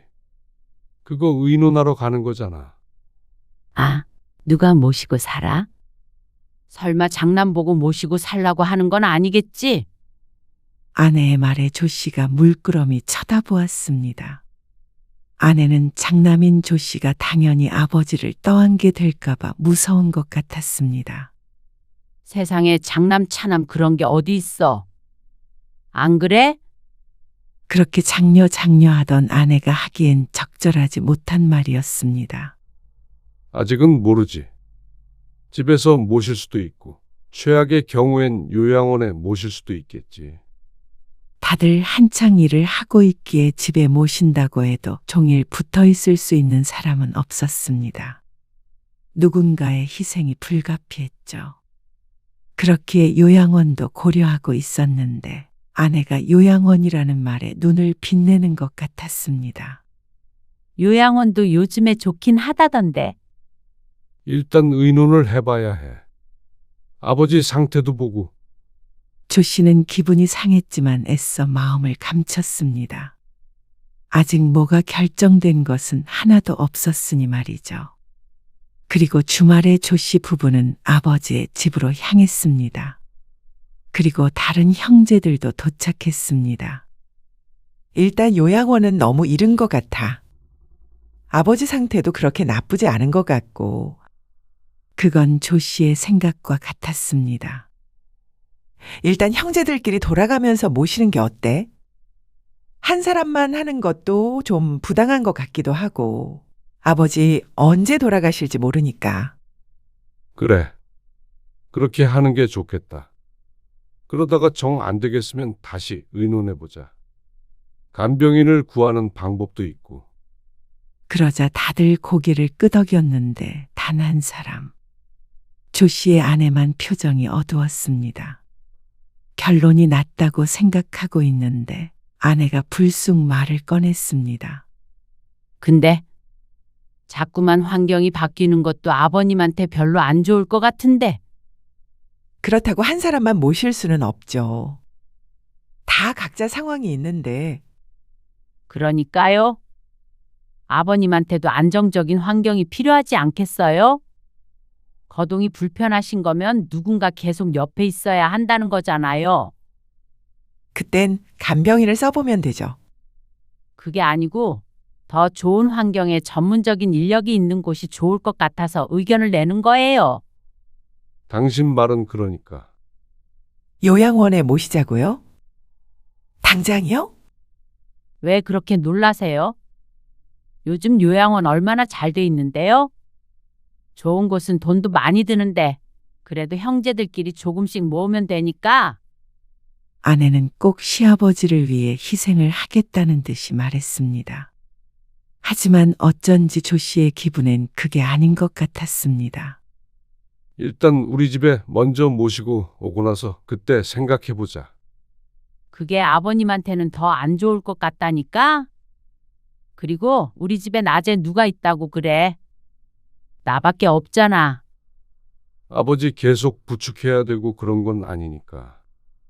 그럼 간병인이 있긴 있어야겠네. 조 씨의 여동생이 그렇게 거들었지만 아내는 그래도 고개를 가로저었습니다. 간병인이 있어도요? 거동 불편하고 치매 걸린 분 모시는 게 보통 일은 아니죠. 다들 겪어보질 않았으니까 하시는 말 같아요. 여보, 결국 돌아가면서 모시자는 말은 흐지부지 됐습니다. 아내가 반대했기 때문이었습니다. 집으로 돌아오는 길에 조 씨는 아내를 설득했습니다. 당신한테 수발 들라고 하네. 돈 모아서 간병인 쓰면 되잖아. 어차피 간병인 쓰는데 돈 들어가는데 그 돈이면 아버님도 편하고 자식들도 편한 방법이 있잖아. 그러는 당신은 장모님이었으면 모셔보지도 않고 요양원 보낼 거야. 그러자 아내가 입을 다물었습니다.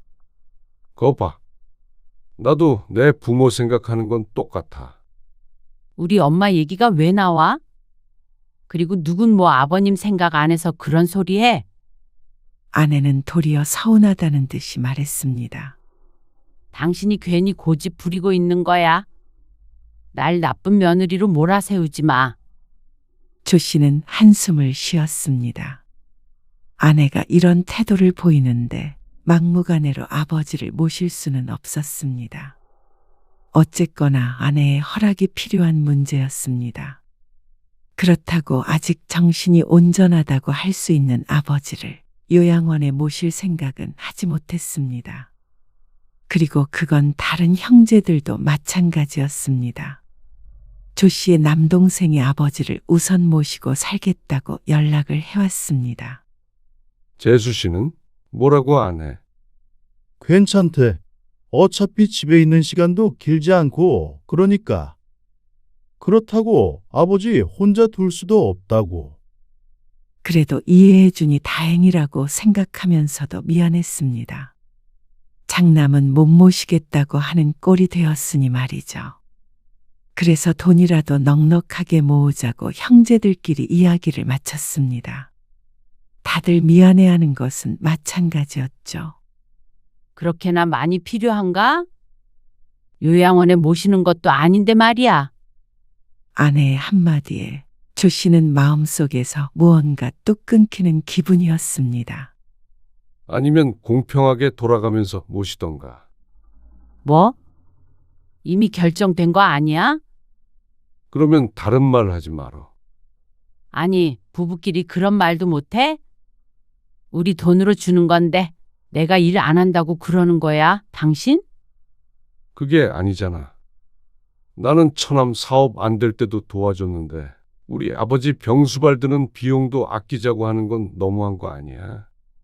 아니, 누가 주지 말자고 그랬어? 그냥 조금 과한 게 아닌지 물어본 것 뿐이잖아. 그냥 대답만 하면 되지 왜 화를 내? 왜 날 나쁜 사람을 만들어? 아버지 요양원 보내자고 했잖아. 그건 아버님 위해서라니까? 그래.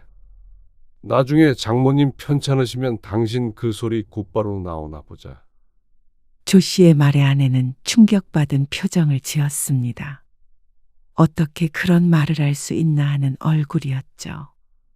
요양원이 그 정도의 충격을 받을 일이라면 조 씨에게도 그러면 안 됐습니다.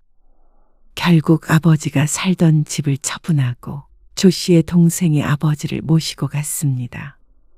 그리고 집을 판 돈은 동생이 관리하면서 아버지 병원비와 생활비로 쓰기로 했죠. 그러자 아내는 그것마저도 불만인 것 같았습니다. 이런 말 하면 당신이 또 이상하게 생각할 거 아는데. 그러면 나중에 아버님 돌아가셔도 우리는 물려받을 게 없는 거네. 뭐? 그렇잖아. 얼마를 어떻게 쓰는 건지도 모르고.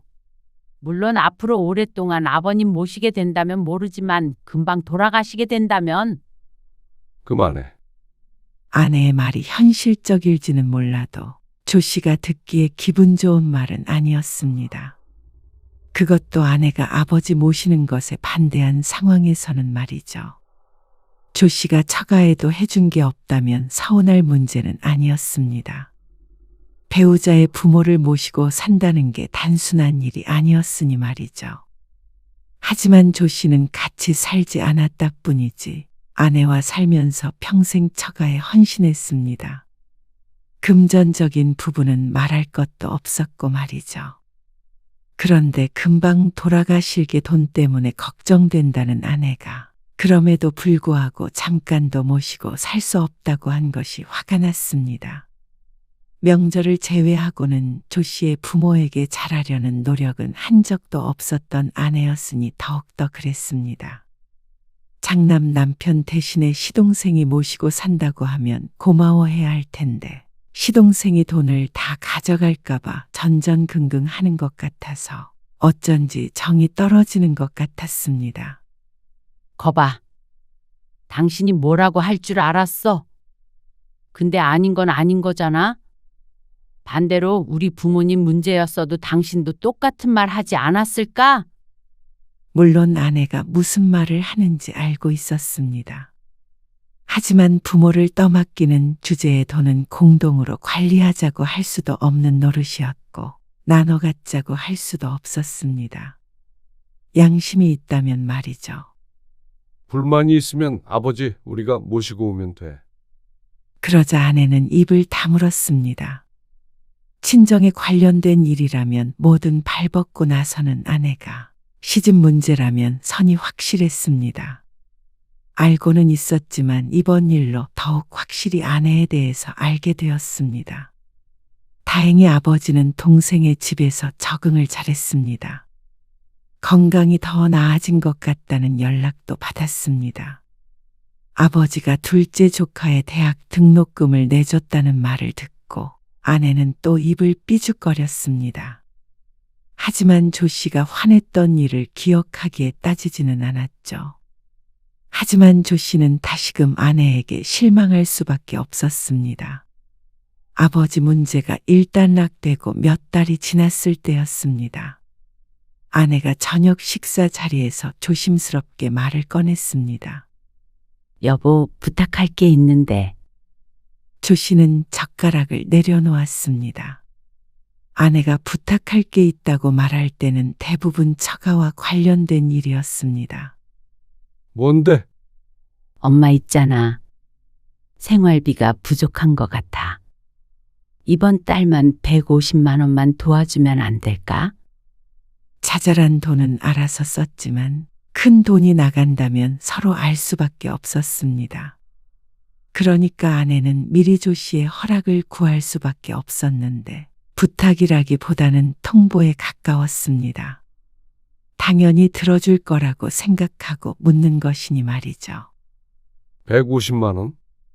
조 씨는 귀를 의심했습니다. 그동안 처가에 크고 작게 도움을 주곤 했지만 생활비를 대놓고 요구한 건 처음이었습니다. 처남 사업이 어려워서 돕는 것과는 또 다른 문제였습니다. 이달에 없는 생활비가 다음 달에도 있을 리가 없었습니다. 다음 달에는 어떻게 하고? 인복이가 있잖아. 처남이? 인복이가 엄마 모시고 살겠대. 그런데 왜 이달에는 생활비가 없다는 것인지 이해가 가지 않았습니다. 인복이 사업이 어려워서 이래저래 엄마가 도와줬었잖아. 그것 때문이지. 아내의 변명에도 납득은 되지 않았습니다. 다음 달에 처남이 장모님 모시고 산다고? 그렇다고 하는 것 같아. 인복이 사업도 이제 자리 잡은 것 같고. 마지막이라는 아내. 그래서 조 씨는 장모님에게 생활비를 입금했습니다. 당장에 지낼 돈이 없다는데 알아서 살라고 할 수가 없었습니다. 마음 약한 조 씨가 또 제 무덤을 판 격이었습니다. 그 뒤로 아내는 생활비 얘기는 꺼내지 않았습니다. 하지만 처남이 장모님을 모시고 갔다는 이야기도 듣지 못했습니다. 장모님은 여전히 혼자 생활했고 아내는 그런 장모님 댁에 늘 드나들었습니다. 주말에 아버지 잠깐 모시고 올 생각이야. 주말에? 영섭이네도 좀 쉬어야지. 그래. 나는 엄마 집에 다녀올게. 자고 올게. 빈말로라도 아버지를 뵙겠다는 말은 하지 않는 아내. 그런 아내에게 이제는 바랄 게 없었습니다. 그래. 그렇게 해. 내 부모 돌봄을 누구한테 맡길까요? 스스로 해야 하는 것이지.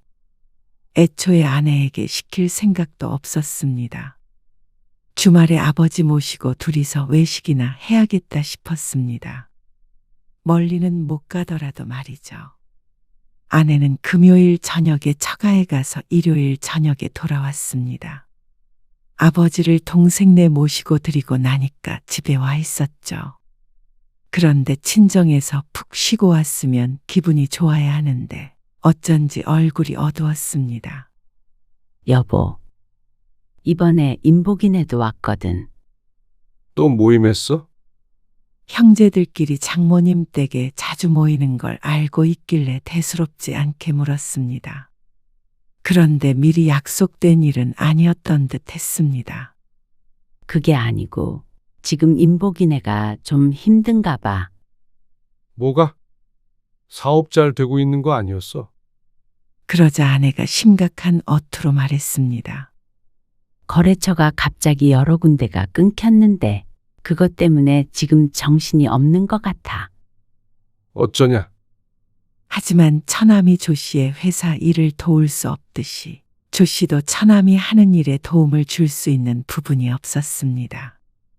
그런데 아내의 생각은 달랐던 모양이었습니다. 빚을 당장 좀 갚아야 한다는데. 빚? 조 씨는 사업은 잘 몰랐습니다. 빚이 어떻게 해서 생겨난지도 잘 몰랐죠. 하지만 중요한 건 그 빚을 잠시 조 씨가 갚아달라는 말을 듣고는 놀랄 수밖에 없었습니다. 빚을 갚아달라니? 완전히 갚아달라는 건 아니고 그러면 그게 무슨 말인데? 일단 급한 불을 꺼주자는 거지. 이자 갚기도 힘들다는데. 아니, 처남이 무슨 애야? 회사에 문제 있을 때마다 우리가 그 돈을 막아야 해. 알아서 해야지. 그 정도도 못 갚는데 어떻게 사업을 해? 그리고 얼만지는 몰라도 우리가 큰 돈 나올 때가 있어. 당신 퇴직금을 좀 못 당겼으나? 아니면 주택담보대출이라도. 일만 잘 마무리되면 금방 갚을 수 있대. 그 말을 어떻게 믿어? 제발 여보, 좀 내버려둬. 알아서 하게. 어떻게 알아서 하게도? 가족끼리 도울 수 있는 건 도와야지. 대출까지 받아가면서 빚 갚아달라는 게 정상이야. 아예 달라는 거 아니라니까? 갚을 거야. 지난번에 줬던 돈은? 그거는 당신이 돌려주지 말라고 했잖아. 돌려줄 생각도 없었잖아. 조 씨도 열이 받아서 말을 받아쳤습니다. 조 씨가 계속 아내가 하는 대로 하니까 생각이 없는 줄 아는 모양이었습니다. 제발 좀 그만 퍼줘. 우리는 안 살 거야. 예나는 결혼 안 시킬 거야. 어떻게 우리가 장모님이랑 처남이랑 처제까지 챙기면서 살아. 20년이 넘는 세월이었습니다. 그 정도 했으면 장녀 노릇은 충분히 하지 않았나 싶었습니다. 당신 어떻게 그렇게 말해? 내 가족이기도 하지만 나랑 결혼했으면 당신 가족이기도 하잖아. 그 말에 조 씨는 실소할 수밖에 없었습니다. 어떻게 사람이 이렇게 자기 생각밖에 안 하는지 몰랐습니다. 이건 조 씨에게 서운해할 것이 아니었습니다. 그럴 거라면 지난날의 조 씨의 아버지 문제로 반대하지 말았어야 했습니다. 정말로 가족이라고 생각했다면 말이죠. 그러면 나만 처남이랑 가족이고 당신은 우리 식구들이랑 남이야? 그게 도대체 무슨 논리야? 아버지 간병비 내는 것도 아까워하던 당신이 지금 처남 사업 자금을 대출받아서 달라고 해? 말로 하니까 더 이상하게 들렸습니다. 비정상적이었습니다. 아마 둘의 입장이 반대였다면 아내는 노발대발 했을 것이었습니다. 우리가 처가에 보낸 돈이 그동안 얼만 줄이나 알아? 그건 사업을 접고 취직을 하든지 아니면 파산 신청을 하든지 근본적으로 해결책을 찾아야지 계속 우리한테 손을 벌리면 어쩌자는 거야. 아내의 얼굴이 붉어졌습니다. 대출은 절대 못 받아. 그러자 아내가 잠시 말이 없었습니다. 그러더니 입을 열었죠. 그러면 일단 매달 나가는 이자만이라도 좀 도와주자. 몇 달 안에 숨통 트인다고 하니까. 그러면 내 월급으로 천안 빚 갚자는 말이야. 여보, 이제 알겠다. 당신은 그냥 장녀 노릇하고 살아. 내 아내, 예나 엄마, 못할 것 같다. 그게 무슨 말이야? 당신은 당신 친정으로 돌아가라고. 집을 나가라는 말이야? 이대로는 못 살 것 같다. 여보, 어려운 상황에서 조금 도와달라는 게 지금 이혼까지 할 문제야? 이혼해서, 재산 분할해서, 당신 재산으로 도와. 나는 이제 내 살 길 찾아야겠어. 이러다가는 우리 집도 거덜나고 얘나 결혼도 못 시키고 더 늙어서 생활비 없어서 자식에게 손 벌리게 생겼다. 그거 지금 우리 엄마 얘기한 거야? 비꼬는 거야? 당장에 이혼하자는 말에도 친정엄마를 모욕했다는 생각에 부들부들 떠는 아내가 참 이상했습니다. 이럴 거면 뭐하러 결혼한 것인지 몰랐습니다. 그렇게 부모가 걱정되고 형제들이 애틋하면 말이죠. 당신 친정 식구 뒤치다거리 해줄 바보 한 명이 필요했던 거지. 싫은 소리 못하고 돈만 갖다 바칠 머저리 말이야. 왜 말을 그렇게 해? 조 씨는 마음을 먹었습니다. 아니면 당신이 처남 대신 장모님 모셔도 좋겠지. 예전에 그랬잖아. 더 나이 들면 당신이 같이 산다고. 그게 모두가 행복해지는 길일 듯 했습니다. 아내도 장모님도 그리고 조 씨도 말이죠. 그러자 아내는 고개를 저었습니다. 이깟 일로 난 이혼할 생각 없어. 이깟 일? 아내에게는 별것 아닌 일이었던 모양이었습니다. 별거 아닌 일인지 아닌지는 법원에서 말해주겠지. 여보, 당신도 아버님 간병비 주잖아. 아버님 재산도 처분해서 다 동생 줬잖아. 나는 그때 뭐 화도 안 났는 줄 알아? 남들이 들으면 당신 욕할 거야. 남들이 날 욕한다고? 그래? 아무리 부모를 모시는 자식이지만 조금 더 챙겨주는 게 아니라 모든 재산을 주는 거잖아. 장남한테 더 주는 집은 봤어도 차남한테 다 주는 건 처음 봤어. 그러면 우리가 아버지 모시면 되겠네. 그러고 집 한 돈 달라고 그러면 돼? 모실 수 있어? 그러자 아내는 또 대답이 없었습니다. 대답이 없어도 대답을 들은 것이나 마찬가지였습니다. 조 씨는 말을 하면서도 점점 마음을 굳혔습니다. 아버지에게도 죄송스러웠고 동생이나 다른 형제에게도 미안했습니다. 그동안 부모 형제들에 대한 책임감 없이 너무 내 가정만 돌보면서 산 것 같았습니다. 어쩔 수 없었다는 말도 결국 핑계일 뿐이었습니다. 똑같은 조건에도 아내는 살뜰하게도 처가를 챙겼으니 말이죠.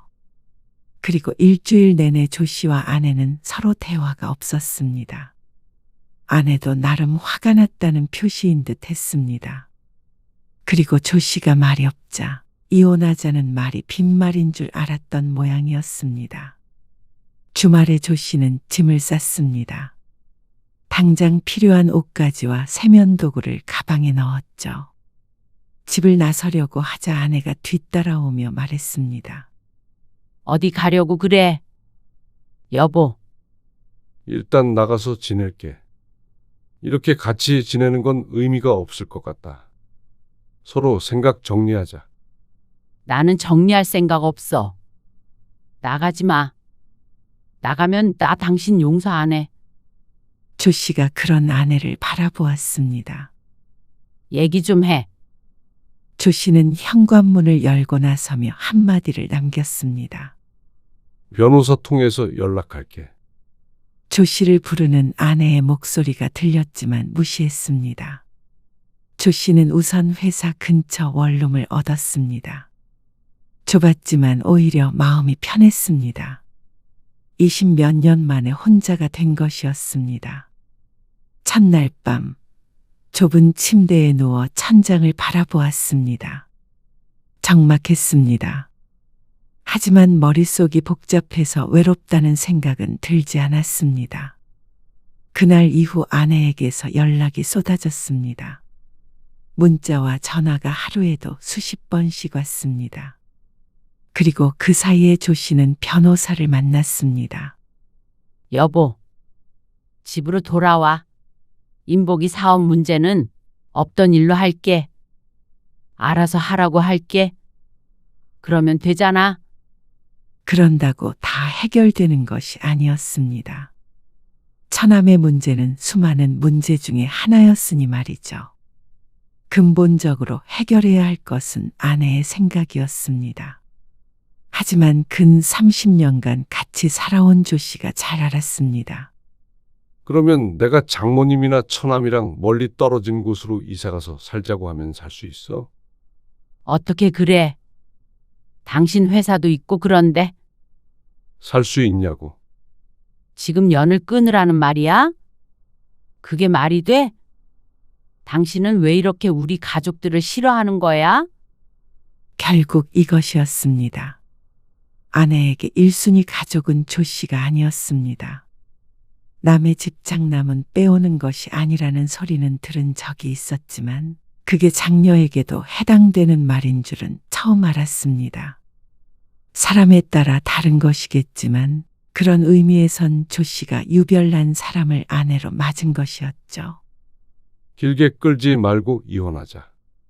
당신도 당신 원하는 대로 장모님 모시고 살아. 그러고서 전화를 끊었습니다. 바뀌지 않았습니다. 조 씨가 집을 나왔는데도 불구하고 아내는 여전했죠. 그래서 조 씨는 이혼을 진행했습니다. 아내에게 이혼장을 보냈고 받아들여지지 않자 이혼 소송을 했습니다. 그때쯤 되자 아내도 이게 장난이 아니라는 사실을 깨달은 것 같았습니다. 여보, 내가 미안해.